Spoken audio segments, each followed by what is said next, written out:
You want to know the quickest way to start a fight on the internet? Just go online and ask people, what's the best Sonic game? You might hear people say Sonic 2 or Adventure 2, or if you have a brain, Blue Sphere. But if there's one game that many fans consider to be the best game in the franchise, and at worst top 10 in the series, it's Sonic the Hedgehog 3 and Knuckles. It's got fantastic music, interesting level gimmicks, tons of secrets to find. I can go on, but long story short, a lot of people love this game. However, despite its popularity, for a long time, it was the last game in the classic Sonic series. Sonic 3 and Knuckles in many ways was a swan song for the console it was released on, the Sega Genesis, because only a little over a month after the second half of the game, Sonic and Knuckles, was released, Sega's next home console, the Sega Saturn, finally came out. Infamously, despite Sonic's popularity, the Sega Saturn never really got a big new Sonic game. There was Sonic Jam, which was just a collection of old Genesis games, Sonic 3D Blast, which was a pretty lackluster isometric platformer,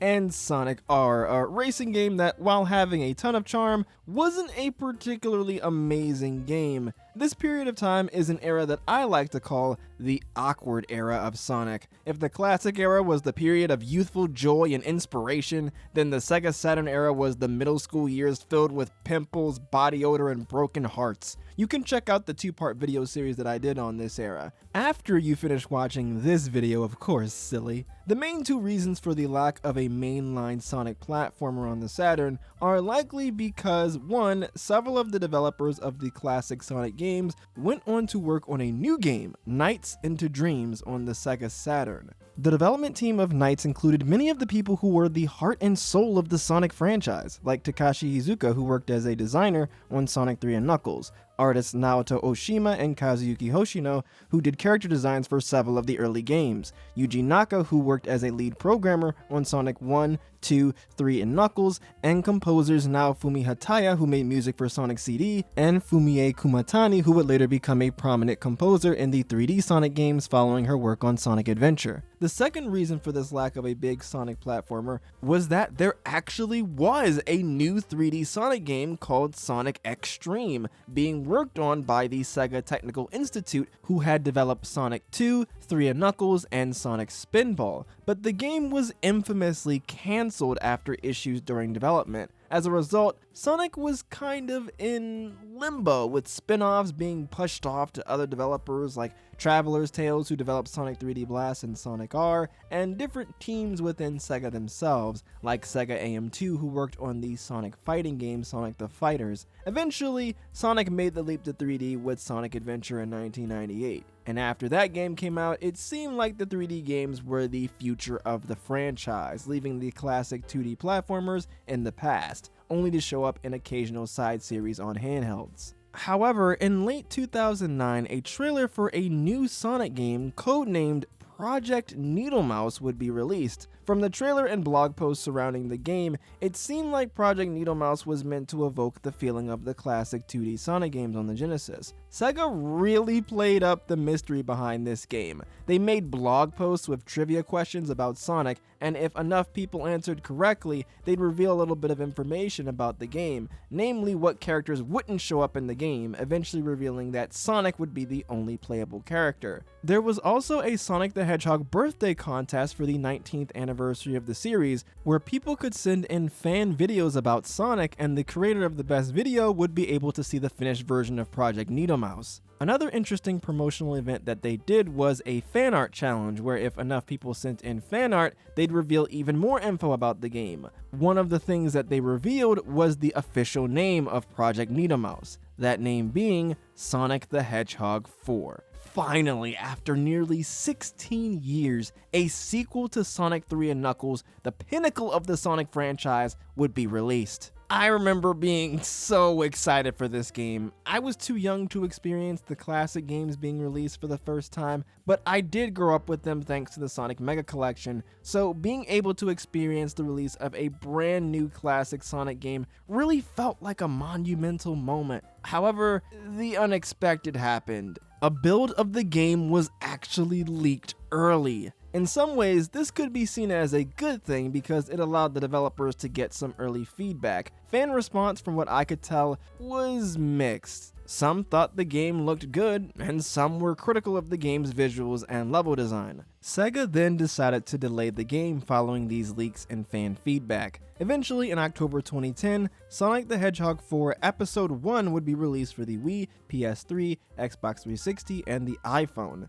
That Episode 1 at the end there was pretty interesting, as this implied that more episodes would be released later down the road. This was around the time that episodic games were starting to become popular, thanks to consoles having online storefronts allowing for smaller games to be easily downloaded. Telltale were one of the pioneers of this type of game, releasing episodic titles like Sam & Max Save the World, Strong Bad's Cool Game for Attractive People, and of course their big hit, the Telltale The Walking Dead series. So, now that we've talked about the history of the game, I guess that begs the question, is this game any good? When I first played this game back in 2010, I thought it was good. I was a bigger fan of the other Sonic game that came out that year, Sonic Colors, but I still enjoyed Sonic 4 Episode 1. However, now I think it's okay-ish?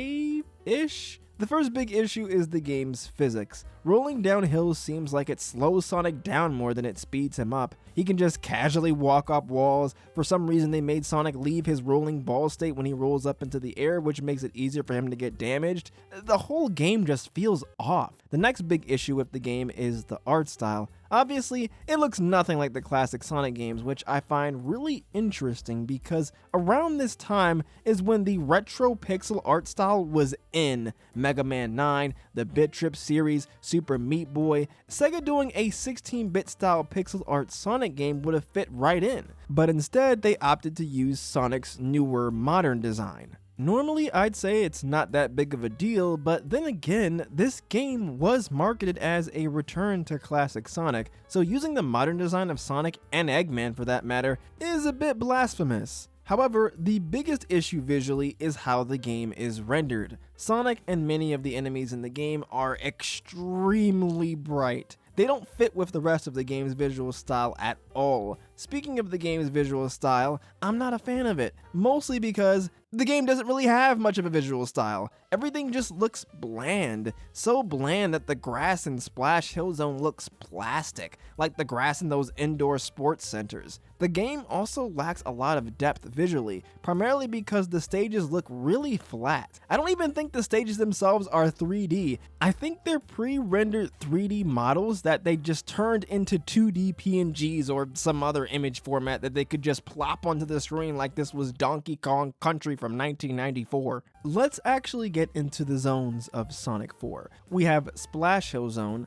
Casino Street Zone, Lost Labyrinth Zone, and Mad Gear Zone. Now, chances are these zones look somewhat familiar, and that's because these zone themes are basically retreads of ones from Sonic 1 and 2. Green Hill Zone from Sonic 1, Casino Night Zone from Sonic 2, Labyrinth Zone from Sonic 1, and Metropolis Zone from Sonic 2. To be fair, the Sonic series does reuse level tropes fairly often, but in Sonic 4's case, it's extremely blatant that they didn't even try to make something unique. As for the level design itself, I do think that the levels try to have their own identities. Each zone has 4 acts. Usually, the first level will be a straightforward starter stage to get you familiar with the new environment and the general gimmicks that the zone will have. Then, the next 2 stages will do something different to spice things up. Splash Hill Zone Act 2 introduces these vines that Sonic can swing on. Splash Hill Zone Act 3 introduces these zip lines that let Sonic keep up his speed and cross large gaps. Some gimmicks do fall flat, like I'm not a big fan of having to light torches in the dark or run in place on these cogs.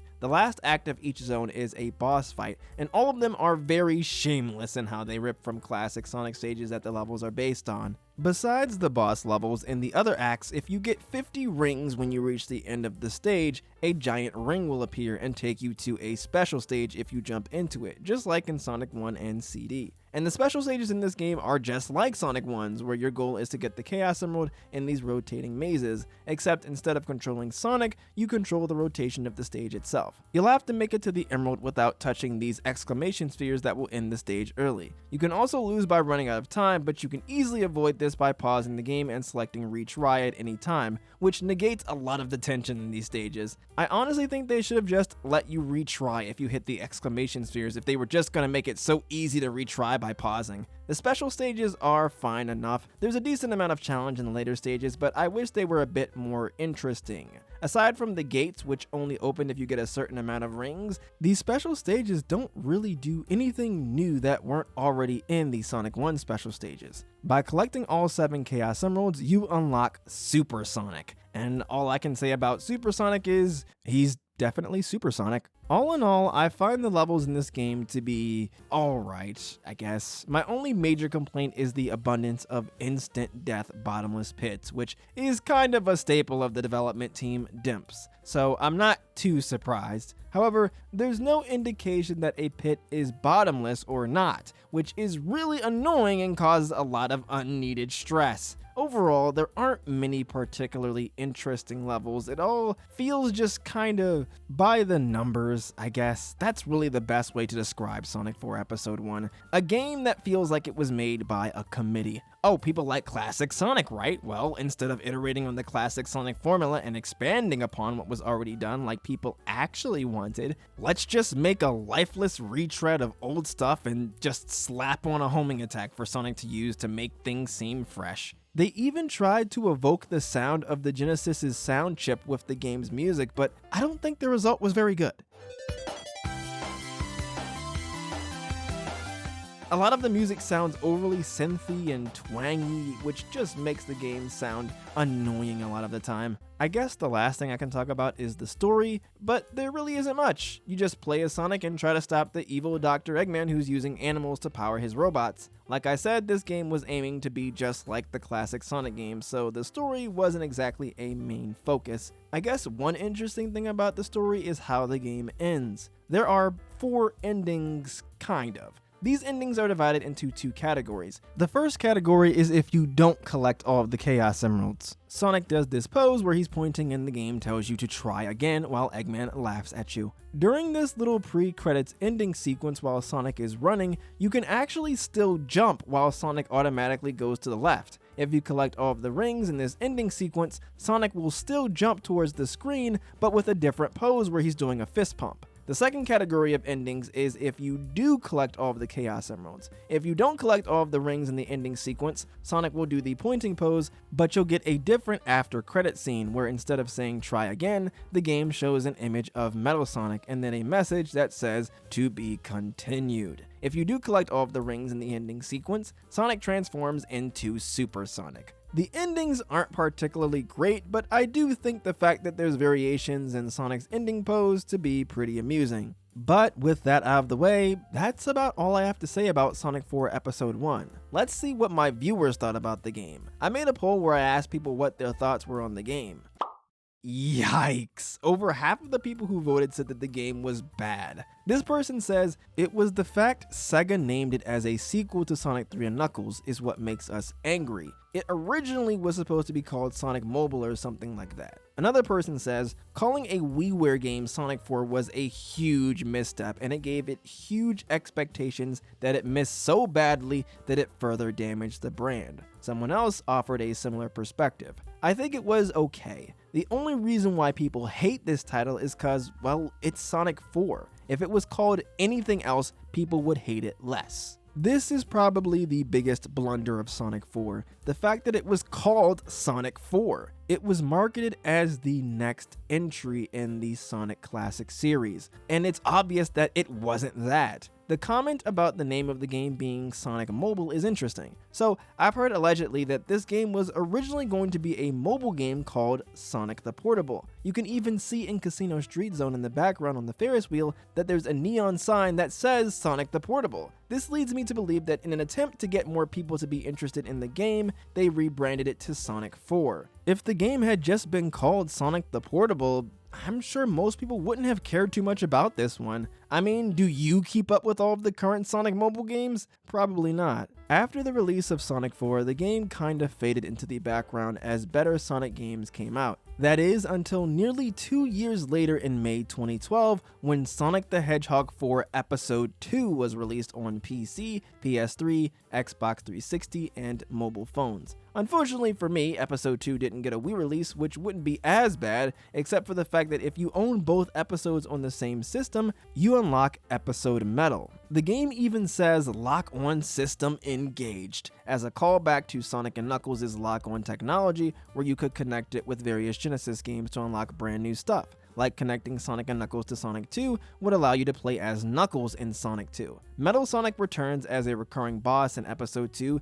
and Episode Metal shows us how Metal Sonic returned after being defeated near the end of Sonic CD. You play as Metal Sonic through 4 levels, one based on each of the 4 main zones from Sonic 4 Episode 1. It would have been really cool if Metal Sonic had his own abilities like how Tails could fly and Knuckles could punch through walls in Sonic 3, but Metal Sonic plays the exact same as Sonic from what I could tell. This makes Episode Metal an honestly pretty disappointing incentive to buy both Episode 1 and 2 of Sonic 4. Fortunately, on its own, Episode 2 is quite a bit better than Episode 1. They improved the physics, which is nice. The next noticeable change is the improvement of the game's graphics. The flat stages of the original game are gone, and now the game has proper looking 3D models for the stages. The differences between the Episode 1 and Episode 2 zones are really noticeable, since you can play through the Episode 1 zones in Episode 2 as Metal Sonic. Also, whatever abomination of a lighting system that they were using in Episode 1 seems like it's gone, because Sonic actually looks good in this game.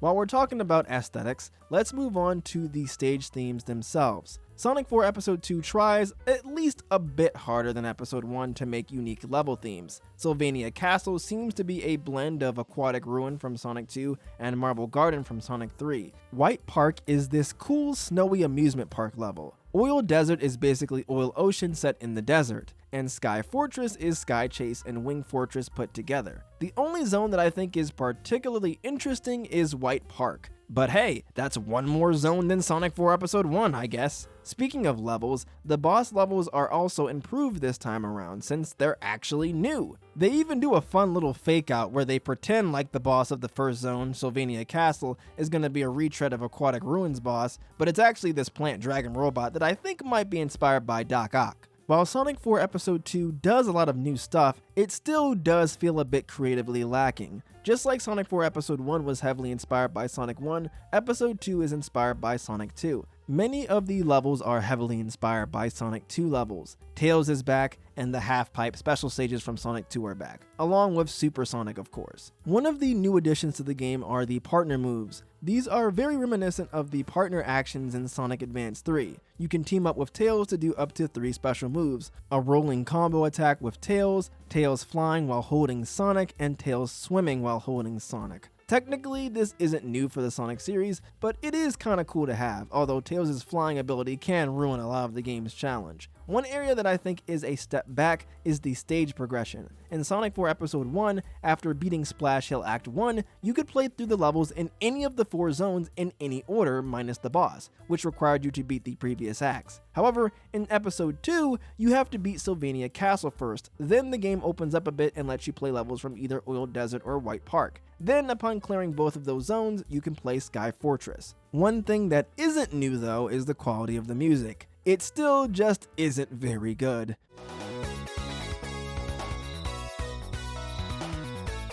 Jun Senoue, the composer of Episode 1, returned to do the music in Episode 2, and this just isn't his best work. I know he can do better, just look at the stuff he did for the Adventure series and Heroes. Another thing that isn't new is the story. It's still pretty by the numbers. Sonic has to defeat Eggman, but this time Tails is here to help. I mean, Metal Sonic is here too, which is neat. One bad thing about the story is that there aren't alternate endings anymore if you get all of the Chaos Emeralds. The only difference is that Eggman doesn't tell you to try again. Alternate endings for collecting all of the Chaos Emeralds has been a staple of the classic Sonic series since the beginning. I have no idea how they dropped the ball here. But yeah, that's about all I have to say about Sonic 4 Episode 2. I do think it's a bit better than Episode 1, but it's not a game I see myself coming back to. Let's see what my viewers thought about it. Looks like most people thought it was just okay, and out of the rest of the people who voted, the majority leaned negative. Unfortunately, or fortunately, that was the end of Sonic the Hedgehog 4 after only 2 episodes. 2.5, I guess, if you count Episode Metal.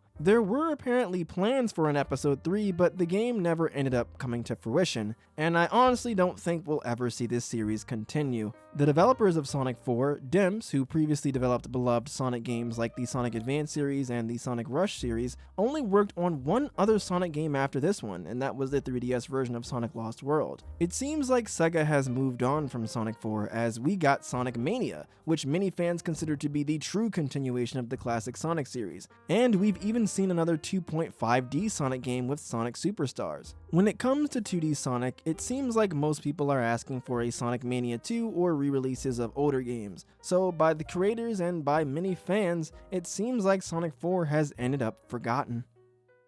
I really don't know how to end this video because the Sonic 4 series itself ended so abruptly. I feel kind of empty. I guess thanks for watching, y'all, and have a great rest of your day.